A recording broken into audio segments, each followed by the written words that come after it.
स्वागत है YouTube channel कृषि रथ में। आज आपको जो है जानकारी देंगे रिंग विधि से गन्ने की बुआई कैसे किया जाता है और इसमें किसानों को क्या क्या फ़ायदा मिलता है। मैं अपने माला कॉलोनी के बिप्लब रॉय जी से बात करूंगा, जो काफ़ी समय से पहले से इस प्रकार की विधि से जो है खेती करते आ रहे हैं और उनको अच्छा प्रोडक्शन मिलता आ रहा है। तो मैं बात करूंगा रॉय जी से कि आप जो है किसान भाई को बताएं कि ये लगाने की विधि किस प्रकार है और कितना लागत इसमें लगता है और कितना जो है लगभग प्रोडक्शन निकलता है। बताइए रॉय साहब। देखिए किशन भाइयों, सबसे पहले तो ये जो रिंग पिट विधि है ये थोड़ा कॉस्टली होता है। सिंपल सा कॉन्सेप्ट, एक रिंग बनवाने में कम से कम 8 रुपये का खर्चा है। तो पर एकड़ अगर 2000 रिंग बन गए तो 2000 अट्ठे 8 दूनी 16,000 का खर्चा ये आपका फ्रेश आ रहा है।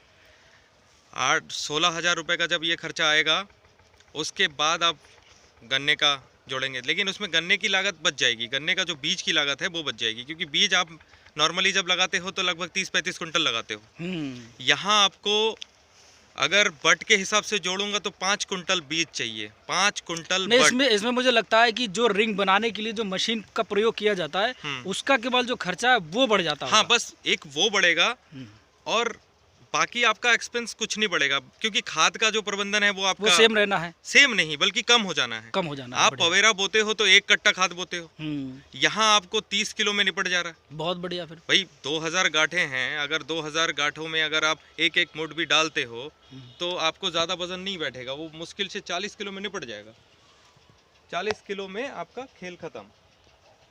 फिर आप इसमें दूसरी फसलें भी लगा सकते हो। अब जैसे मसूर की खेती हो रही है, इसमें मसूर भी हो रहा है, मसूर वसूर हो जाएगा, लाई हो जाएगा। तो जो भी कॉस्ट आपका बढ़ रहा है वो बढ़ा हुआ कॉस्ट तो आपका इसमें से निकल के आएगा। हाँ, तो मुझे लगता है कि फिर ज़्यादा इसमें खर्चा नहीं है उस हिसाब से अगर देखा जाए। एक चीज़ और भी है इसमें, आपका जो पेड़ी है, पेड़ी को आप 2 बार ले लो, क्या दिक्कत है? क्योंकि 1 फीट गहराई पे आपका जब गन्ना रहेगा तो वो गन्ना आपका पेड़ी में कल्ला मारेगा। अच्छा, इसमें पेड़ी के बाद लेड़ी भी ले सकते हैं। लेड़ी में भी कल्ला मारेगा, क्योंकि नॉर्मल विधि में आपका इतना सा रहता है नीचे, और इस विधि में आपका कम से कम 1-1.5 फीट नीचे रह रहा है गन्ना। ऊपर से काटने के बाद 1.5 फीट गन्ना रह जाएगा, तो वो कल्ला मारेगा। क्या करेगा वो? 1-2 साल तो चला देगा। तो अभी पिछले साल आपने जो है जिस खेत में आपने बुआई किया था उसमें लगभग कितना प्रोडक्शन निकला आपका? मेरा पर गड्ढा जो था वो मेरा पर गड्ढा 60 किलो का रहा है। मतलब एकड़ का क्या है? क्या एकड़ का आप समझ लीजिए 1100 कुंटल। अच्छा, अभी आपने इस खेत में बुआई किया, इस विधि से जो है आपने ये लगाया है, मैं देख सकता हूँ। ये किसान भाई को दिखा रहा हूँ, ये गड्ढे ये बनाए गए हैं और ये रिंग बनाए गए हैं और इसमें जो है मसूर भी आपने लगा रखा है, लाही भी आपने लगा रखा है, ये बुआई कर रखा है। ठीक है ना, बहुत अच्छी बात है। तो कुल मिला के ये है, किसान भाई अगर इस प्रकार के जो है खेती करते हैं तो मुझे लगता है कम लागत में अच्छा मुनाफा पा सकते हैं।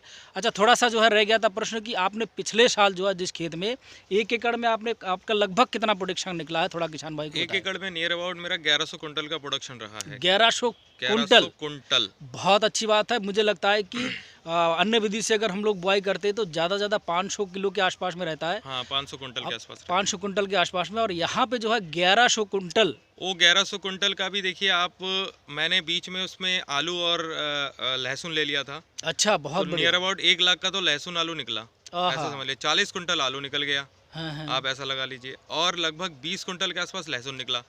तो आप 40 कुंटल का 40,000 वो जोड़ लीजिए और लहसुन के 20 कुंटल के जोड़ लीजिए, नियर अबाउट 1 लाख निकल के आता है। बहुत बढ़िया। तो आप इस प्रकार के वैज्ञानिक विधि से जो है खेती करते हैं, तो बहुत बहुत धन्यवाद। आप जो है बाकी किसान भाई को इस प्रकार की जानकारी देते हैं, तो किसान भाई आगे भी आपको जानकारी मिलता रहेगा कि ये जो है इसके प्रबंधन के विषय में आपको जानकारी मिलेगा। क्या इसमें आपका जो है खाद वगैरह लगता है, क्या दवाई लगता है, इसके बारे में आगे वीडियो आप देखते रहिए और अपने चैनल को सब्सक्राइब करें ताकि आगे वीडियो आपको मिलता रहे। धन्यवाद।